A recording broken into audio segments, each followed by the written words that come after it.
Olá, muito bem-vindos à nossa meditação. Hoje é dia 30 de abril, estamos de volta depois de passarmos uma semana caminhando no caminho de Compostela, no caminho conhecido como o Caminho do Norte, que na verdade é no norte da Espanha, mas também uma parte deste caminho passa aqui no País Basco francês, inclusive no meu vilarejo aqui em Urte, no País Basco francês. E todo ano a gente parte caminhar na Espanha com irmãos da igreja. Desta vez éramos 10 aqui da nossa igreja e 3 outras pessoas de 3 lugares diferentes aqui do sudoeste da França. Irmãos e irmãs que queriam caminhar conosco também e vieram. Estamos de volta então à nossa meditação.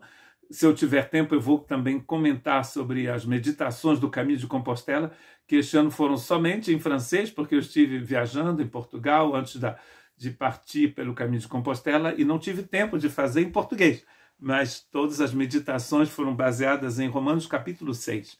E, de repente, se eu tiver tempo, eu vou fazer as meditações em português. Hoje, eu gostaria de falar sobre o retorno de Cristo Jesus, que é o tema de uma das reuniões que nós temos aqui, às 2h da tarde, para pessoas que estão em casa. Tem muitas pessoas aqui nessa região que são aposentadas, né, que vêm depois de se aposentarem em Paris e em outros lugares da França, vem morar aqui no sudoeste da França e principalmente aqui no País Basco. E a gente tem essa reunião às 14 horas ao torno de um café, de um chá, de um chocolate, para comentarmos sobre a palavra de Deus. E hoje vai ser sobre o retorno de Cristo, o final de todas as coisas. E eu começo esta meditação com Hebreus capítulo 9, verso 28. Também Cristo foi oferecido como sacrifício uma vez para tirar os pecados de muitos. Ele voltará, não para tratar de nossos pecados, mas para trazer salvação a todos os que o aguardam com grande expectativa. Então ele está aqui falando de um segundo retorno, segunda volta de Cristo a este mundo criado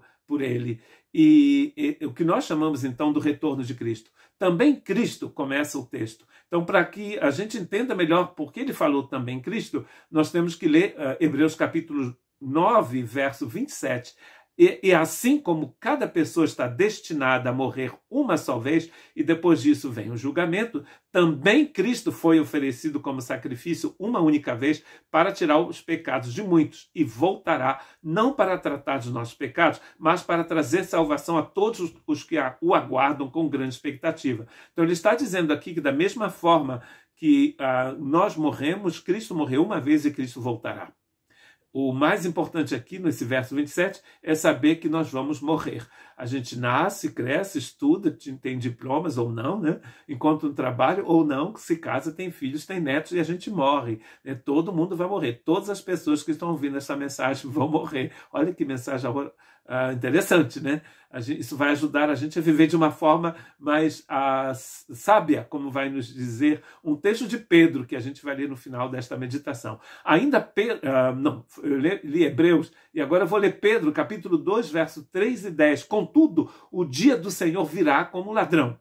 Você pode imaginar que o ladrão não vai pegar o telefone, né, e vai ligar para você dizendo: olá, minha senhora, Dona Maria, hoje à noite vou vir à sua casa roubar a televisão da senhora. E a senhora não vai poder mais assistir a novela da Globo, né? Que benção, né? Graças a Deus.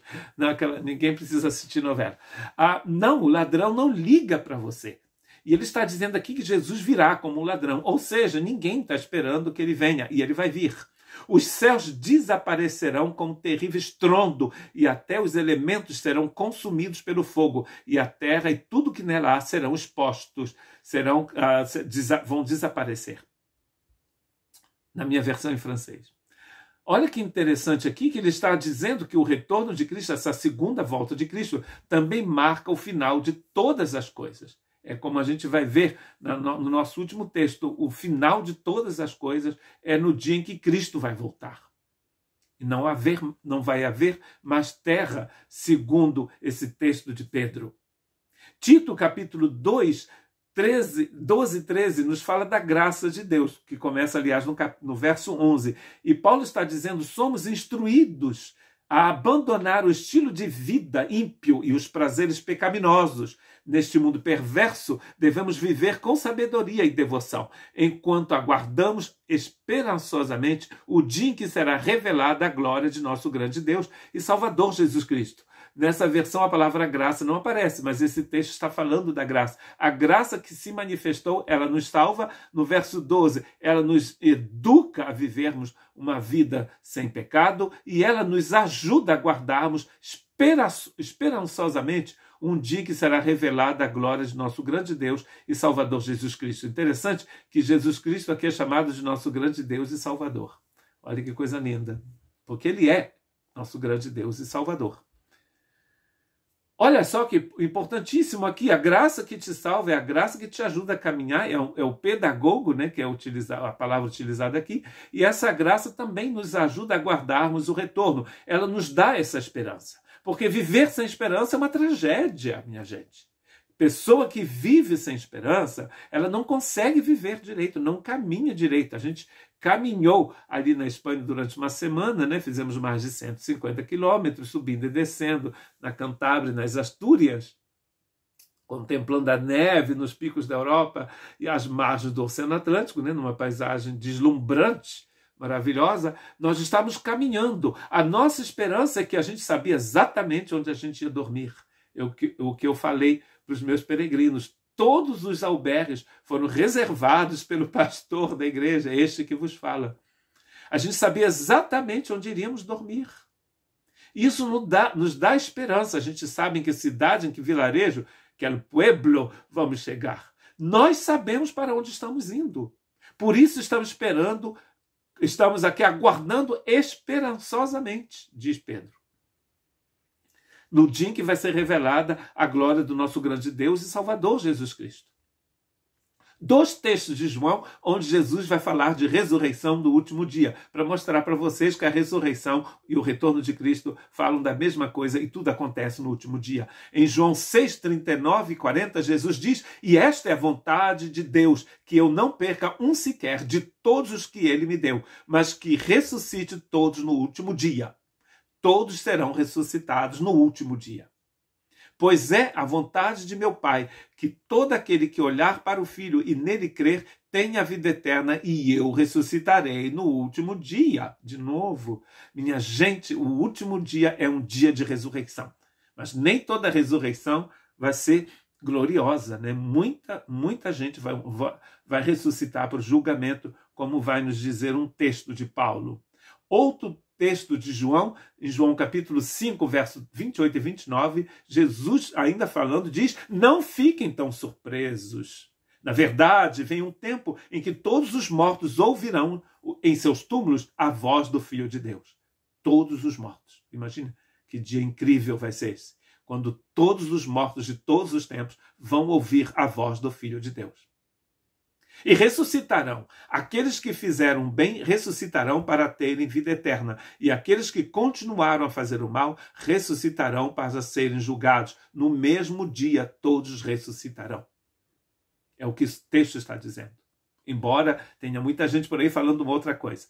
Fique atento ao que diz a palavra de Deus. No último dia todos ressuscitarão. Se há um texto que é muito interessante, que ao meu ver é o texto mais importante do Novo Testamento para entender o retorno de Cristo, é o livro de Tessalonicenses, que foi escrito exatamente para isso, porque os irmãos de Tessalônica estavam com medo. E o que vai acontecer com a pessoa, com o irmão, com a irmã que já faleceram? Para onde foram? O que vai acontecer? E Paulo, então, escreve esta carta dizendo agora, em 1 Tessalonicenses, capítulo 4, versos 13 a 18, ele diz: agora, irmãos, não queremos que ignorem o que acontecerá aos que já morreram, para que não se entristeçam como aqueles que não têm esperança. Mais uma vez, Paulo aqui falando de esperança. Porque cremos que Jesus morreu e foi ressuscitado. Também cremos que Deus trará de volta à vida com Jesus todos os que morreram.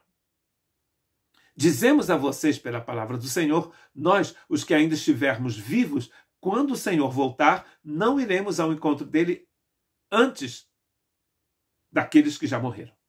Pois o Senhor mesmo descerá do céu com um brado de comando, com a voz do arcanjo e com o toque da trombeta de Deus, que Apocalipse chama da 7ª trombeta. A última trombeta. Primeiro os mortos em Cristo ressuscitarão. Depois, com eles, nós, os que ainda estivermos vivos, seremos arrebatados nas nuvens ao encontro do Senhor nos ares. Então estaremos com o Senhor para sempre. Portanto, animem uns aos outros com estas palavras, uma palavra de consolo, para que os irmãos estejam se consolando uns aos outros. Percebem? Os mortos ressuscitam, os outros são transformados, metamorfoseados, são transformados e vão encontrar com o Senhor, iremos encontrar com o Senhor e estaremos com Ele para sempre. E acabou. Percebe? Voltamos ao texto de João 5 e de João 6. No último dia, os mortos ressuscitarão. Então aqui, Paulo está falando do último dia. E o último dia é o último dia. Porque ele diz, vamos estar para sempre com o Senhor. Quantas vezes Jesus volta? Ele volta uma única vez. Já veio uma vez, como nos diz Hebreus, e volta uma única vez, no final de todas as coisas. E depois acabou. Não sei onde que certas pessoas colocaram isso e aquilo depois, 3, 5 mil anos depois.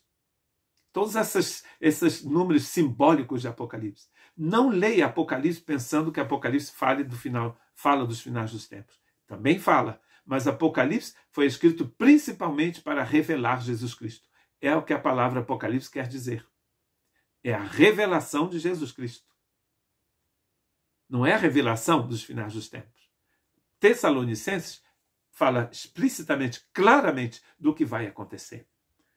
Sem nenhuma linguagem simbólica. Não há símbolo aqui, nenhum. O único símbolo aqui seria talvez essa trombeta, né, que está tocando, que pode ser símbolo do que uma trombeta servia para fazer naquela época. As trombetas eram tocadas em momentos específicos, para uma proclamação, para convidar as pessoas. Aqui essa trombeta que está tocando fala desse instante em que Deus decidiu que acabou. Eu estava numa reunião aqui nos Pirineus no início deste ano, em fevereiro, numa reunião de pastores batistas aqui da região sudoeste da França, e um dos nossos pastores falou uma coisa muito interessante, que me ajudou muito a entender ainda mais Apocalipse. Ele estava dizendo que na Bíblia você percebe que há a civilização humana, a história da humanidade acontece e chega um momento em que Deus não está contente porque a coisa está indo de mal para pior e há uma queda muito grande. O dilúvio, por exemplo, é um julgamento divino nesse sentido. A destruição de Sodoma e Gomorra também. E a queda de todos os impérios mencionados no Antigo Testamento também. Por exemplo, a Babilônia, que aparece lá rugindo como um leão, cheia de força, cheia de poder. Vá no Iraque e você vai ver o que aconteceu com o Império Babilônico. A Pérsia, Roma, inclusive, vá a Roma e você vai ver o que aconteceu com Roma. Com o Império Romano, eu quero dizer. No livro de Apocalipse você vê essa coisa acontecendo também, que vai do primeiro até o sétimo. 3 vezes, do primeiro até o sétimo. E no final, Jesus volta. Jesus volta várias vezes no livro de Apocalipse, não querendo dizer que ele volta várias vezes, querendo dizer que Apocalipse está falando exatamente desse ciclo que acontece do início até o fim. Quando que Deus realmente diz chega? No juízo final. Foi o que nos disse esse pastor. E é muito interessante que Jesus está dizendo em João capítulo 5 e capítulo 6 que no final de todas as coisas os mortos ressuscitarão. Deus vai dizer chega. A misericórdia de Deus vai naquele momento chegou a um limite, como nos julgamentos do Antigo Testamento. Por isso precisamos viver uma vida sensata. E a minha última exortação, que na verdade não é minha, é de Pedro. 1 Pedro 4,7, ele diz: o fim de todas as coisas está próximo. 2000 anos quase que Pedro falou isso. Portanto, sejam sensatos e disciplinados em oração. Viva uma vida sábia em oração. Estávamos caminhando então, como eu disse, a semana passada no norte da Espanha, e interessante que a gente podia passar o dia todo quase orando, mas o importante é pensarmos que a nossa vida é como esta caminhada. Devemos passar a nossa caminhada toda orando. Quando você ora, você não tem tempo para falar mal das pessoas, você não tem tempo para ficar pensando coisa que não presta, porque você está em oração, em contato com o seu Pai Celeste. Pedro está dizendo, o fim de todas as coisas está super próximo, a gente pode morrer amanhã, né? Está amarrado, né? Os irmãos vão falar. Mas isso acontece, irmão. Crente também morre, não é? Por isso precisamos viver uma vida sensata e disciplinada. Que Deus te abençoe.